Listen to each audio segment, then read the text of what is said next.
এবার সাঁইথিয়া ব্লকের বনগ্রাম পঞ্চায়েতের সদস্যদের একাংশ সহ তৃণমূল নেতৃত্ব কাজল শেখের সঙ্গে দেখা করলেন। বোলপুরের কঙ্কাদিতলা গ্রাম পঞ্চায়েতের দলীয় কার্যালয়ে তারা এই সাক্ষাৎ পর্ব করেন। দীর্ঘ বৈঠক করলেন তারা। কাজল শেখের নেতৃত্বে চলবেন বলে তারা জানাচ্ছেন। বনগ্রাম পঞ্চায়েতের উপপ্রধান তুষার মণ্ডল তিনি দাবি করেছেন তিনি অনুব্রত মণ্ডল অনুগামী ছিলেন, কিন্তু একাধিক বিষয় নিয়ে গিয়েও সমস্যার সমাধান হয়নি। তাই তারা জেলা সভাধিপতি কাজল শেখের সঙ্গে দেখা করেন। প্রশ্ন, তাহলে কি অনুব্রত অনুগামীরা কাজল অনুগামী হয়ে পড়ছে? অডিও ভাইরাল হওয়ার পর রীতিমতো এই প্রশ্ন কিন্তু রাজ্য রাজনীতিতে ঘুরপাক খাচ্ছে। বনগ্রাম পঞ্চায়েতের উন্নয়নের পাশে থাকার বার্তা দিয়েছেন কাজল শেখ। তিনি বলেন, আমাদের সবার উচিত নিজেদের অনুগামী তৈরি না করে মমতা বন্দ্যোপাধ্যায়ের অনুগামী তৈরি করা। কাজল শেখ সহ অন্যান্যরা তারা ঠিক কি জানিয়েছেন দেখুন। মিটিংও করলেন, কি কারণে এই মিটিং? দেখুন, সাঁইথিয়া বিধানসভার বনগ্রাম জিপি থেকে বনগ্রাম জিপি গ্রাম পঞ্চায়েতের প্রধান সহ তিস্তর গ্রাম পঞ্চায়েতে উত্তীর্ণ জোড়া ফুল চিহ্নে সমস্ত জনপ্রতিনিধিরা এবং ওখানকার যারা ধারক বাহক তারা সকলে এসেছিল। বীরভূম জেলায় 167টা গ্রাম পঞ্চায়েতের মধ্যে বনগ্রাম জিপি বর্তমানে 15 ফিনান্সে 1 নম্বরে আছে। সর্বত তাদেরকে সাধুবাদ জানানোর কথা ছিল, সেই হিসাবেই তাদের সঙ্গে কথা হয়েছে আমার, এবং তারা এসেছিল, তাদেরকে সাধুবাদ জানিয়েছি। এবং ওই গ্রাম পঞ্চায়েতের যদি কোনো দিক দিয়ে কোনো ঘাটতি বা কোনো খামতি থেকে থাকে উন্নয়নের দিক দিয়ে, সে বিষয় নিয়ে আলোচনা হয়েছে এবং সেগুলো লিখিত আকারে বীরভূম জেলা পরিষদে দেওয়ার কথা বলেছি। দিলে বীরভূম জেলা পরিষদ আধিকারিকদের সঙ্গে নিয়ে যত দ্রুত সম্ভব ওই অঞ্চলের যে ঘাটতি বা খামতিগুলো আছে সেগুলো পূরণ করার চেষ্টা করব। তাছাড়াও আরেকটা কথা বলি, যে প্রশ্ন আপনারা করছেন, আমি 365 দিন মানুষের পাশে থাকার চেষ্টা করি। সকালে উঠে আমার বাড়িতে যাবেন, গিয়ে দেখতে পাবেন 70 থেকে 80 জন মানুষ আমার সাথে কথা বলার জন্য আসে। তাদের বিভিন্ন অভাব অভিযোগ থাকে, সেগুলোকে পূরণ করার চেষ্টা করি। এটা আমার নিত্য নৈমিত্তিক কাজ। আমার কাছে এটা নতুন ঘটনা কিছু নয়। হয়তো আপনারা আজকে দেখেছেন বলে আপনাদের মনে হচ্ছে এটা নতুন ঘটনা। তারা বলছেন যে অনুব্রতর কাছে গিয়েও কোনো হেল্প পাওয়া যায় না। দেখুন, সেটা তাদের বিষয়, কিন্তু আমাকে হেল্প করার জন্য, আমাকে সহযোগিতা করার জন্য মাননীয় মুখ্যমন্ত্রী মাননীয় মমতা বন্দ্যোপাধ্যায় এবং আমার দলের সেনাপতি অভিষেক বন্দ্যোপাধ্যায় বীরভূম জেলার সভাধিপতি আসনে বসিয়েছেন বীরভূম জেলা উন্নয়নের স্বার্থে। সেটাই আমি নিঃস্বার্থভাবে করে চলেছি, করে যাব। তারা বলছে অনুব্রত মণ্ডলের কাছে গিয়ে কোনো কাজ হচ্ছে না, তার জন্য নেতৃত্ব পাচ্ছে না ঠিকঠাক, সেই জন্য আপনার সাথে দেখা করতে এসছে, আপনার হয়ে কাজ করবে। এই বিষয়ে কি বলবেন? দেখুন, আমি একজন দলের কর্মী, আমি কর্মী হিসাবে কাজ করছি, কর্মী হিসেবে কাজ করব। কাজল শেখের শরীরের এক রক্তবিন্দু অবশিষ্ট থাকা পর্যন্ত দলের হয়ে কাজ করব। হিন্দু, মুসলমান, শিখ, খ্রিস্টান, ঈসাই সমস্ত সম্পদে মানুষের পাশে থাকার চেষ্টা করি এবং সেটাই করে যাব। কে কাজ করেছে আর কে কাজ করে নাই, যে করে না সেটা তার ব্যাপার, সে প্রশ্ন তাকে করাই উচিত। আমি কাজ করছি, মানুষ আমার কাছে আসছে, আমি কাজ করব। মমতা বন্দ্যোপাধ্যায় নির্দেশ দিয়েছে।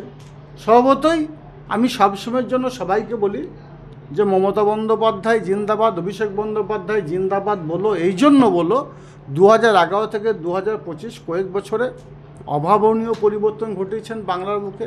শিক্ষা, স্বাস্থ্য, কর্মসংস্থান, বাসস্থান প্রত্যেকটি ক্ষেত্রে তিনি উন্নয়নের মাধ্যমে মানুষের মনের মণিকোঠায় পৌঁছে গেছেন। স্বভাবতই আমাদের সকলের উচিত নিজের অনুগামী তৈরি না করে মমতা বন্দ্যোপাধ্যায়ের অনুগামী হওয়া। সবাইকে বলবো, আসুন আমরা সকলে মিলিতভাবে সংঘবদ্ধভাবে একত্রিতভাবে আলাপ আলোচনা সাপেক্ষে মমতা বন্দ্যোপাধ্যায়ের অনুগামী হয়। মমতা বন্দ্যোপাধ্যায় বীরভূম জেলায় যে কোর কমিটি তৈরি করেছেন, আসুন আমরা সকলে মিলিতভাবে আলোচনা সাপেক্ষে বীরভূম জেলা উন্নয়নের স্বার্থে, মামাটি মানুষের উন্নয়নের স্বার্থে, হিন্দু, মুসলমান, শিখ, খ্রিস্টান, ঈসাই সমস্ত সম্প্রদায়ের মানুষের উন্নয়নের স্বার্থে আমরা সদা সর্বদা নিজেদেরকে নিয়োজিত রাখার চেষ্টা করি। দেখুন, কেষ্টদার অনুগামী আপনারা সঠিকই বলেছেন, কেষ্টদার অনুগামী ছিলাম আমরা। বিগত 1 মাস থেকে পঞ্চায়েতের সাংগঠনিক বা প্রশাসনিক কাজকর্ম নিয়ে কেষ্টদার কাছে বারবার গেছি আমরা বনগ্রাম অঞ্চলের পক্ষ হইতে, কিন্তু আমরা বারবার যেও কোনো কাজে সুরা হয়নি বা আমরা অপদস্থ হয়েছি। তাই আমরা টোটাল পঞ্চায়েত সদস্যা, পঞ্চায়েত সমিতি সদস্যা, প্রতিটা বুথের সভাপতি এবং অ্যাক্টিভ কর্মী মিলে আমরা ঠিক করেছি যে আগামী দিন আমরা কাজলদার নেতৃত্বে বনগ্রাম অঞ্চল তৃণমূল কংগ্রেসের হয়ে লড়বে। নেতৃত্ব অভাবে কি কেষ্টদার পাশ থেকে সরে গেলেন? নেতৃত্বর অভাব বলতে ধরুন, আমরা তো মমতা বন্দ্যোপাধ্যায় আর অভিষেক বন্দ্যোপাধ্যায় থেকে দল করি। উনি দায়িত্ব দিয়েছিলেন, কেষ্টদা জেলা সভাপতি ছিলেন, তারপরে হয়তো উনি সরে গেছেন, কোর কমিটি হয়েছে। তবু আমরা কেষ্টদার কাছে গেছি, আমরা কেষ্টদাকে ভালোবাসতাম, এখনও ভালোবাসি।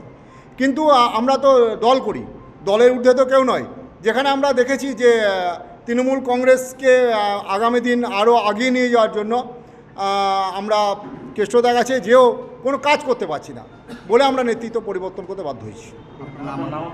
আমি তুষারকান্তি মণ্ডল, বর্তমানে বনগ্রাম পঞ্চায়েতের উপপ্রধান। আজকে আমরা এসেছি, আমরা মাননীয় মমতা ব্যানার্জি এবং অভিষেক বন্দ্যোপাধ্যায় যে আমাদের কোর কমিটিকে দায়িত্ব দিয়েছে, সেই কোর কমিটির অন্যতম সদস্য কাজলবাবু, যিনি আমাদের জেলার সভাধিপতি। তাই আমরা সমস্ত দিক দিয়ে সাংগঠনিক ও প্রশাসনিক সব কিছু উন্নয়নের ধারাকে যদি বজায় রাখতে পারি, সেই হিসাবে ওনার কাছে এসেছি আমরা। এর আগে কি কাজলদার সাথে কি দেখা করেছিলেন? বা হ্যাঁ, ওনার মিটিংয়েও আমরা দেখা করছি, অবশ্যই সেখানে উপস্থিত ছিলাম। উনিও আমাদের একজন শীর্ষ নেতৃত্বের মধ্যে একজন আছেন। আমরা তৃণমূল দলটা করি, তৃণমূল দল কোর কমিটিকে দায়িত্ব দিয়েছে, আমরা কোর কমিটির নির্দেশে যা বলবে আমরা সেই হিসাবেই চলব। আপনার থেকে দেখা যাচ্ছে অনুগামী বলেই চেনা যেত জেলা। আমরা অনুব্রত বাবুর অনুগামী ছিলাম এবং যে নাই সেটাও নয়, আমরা অনুব্রত বাবুকে ছেড়ে এসেছি সেটাও নয়। আমরা তৃণমূল দল করি, আমরা কোর কমিটির পাশে আছি।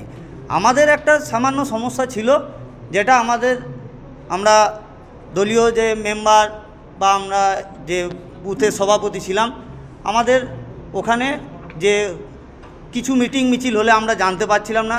সেটা আমরা কেষ্টদাকেও বারবার বলেছিলাম, কেষ্টদাও বিষয়টা দেখছিলেন, কিন্তু কোনো উপায় আমরা দেখতে পেলাম না। সেই হিসেবে কাজলদার কাছে আমরা শরণাপন্ন হলাম। নেতৃত্বের অভাবেই? হ্যাঁ, কিছুটা হলেও তাই। কারণ আমাদের ওখানে যিনি দায়িত্বে আছেন উনি কোনো কিছু আমাদেরকে জানান না। তাছাড়া আমাদের বরাবর আমাদের প্রত্যেক মানুষের যেমন দীক্ষাগুরু শিক্ষাগুরু থাকে, আমরা সাঁইথিয়া দেবাশিস স্যার হাত ধরে রাজনীতিতে এসেছি এবং আমাদের লোকাল অভিভাবক তুষারকান্তি মণ্ডল আমাদের উপপ্রধান এবং অরবিন্দু ব্যানার্জি, ওনাদের নেতৃত্বেই চলি। ওনারা আমাদের গার্জেন, ওনারাও সকলে আমাদের সমস্ত মেম্বার নিয়ে এসছেন। আমরা সকলে ওনাদেরকে নিয়ে ওই কাজলদার নেতৃত্বেই চলব।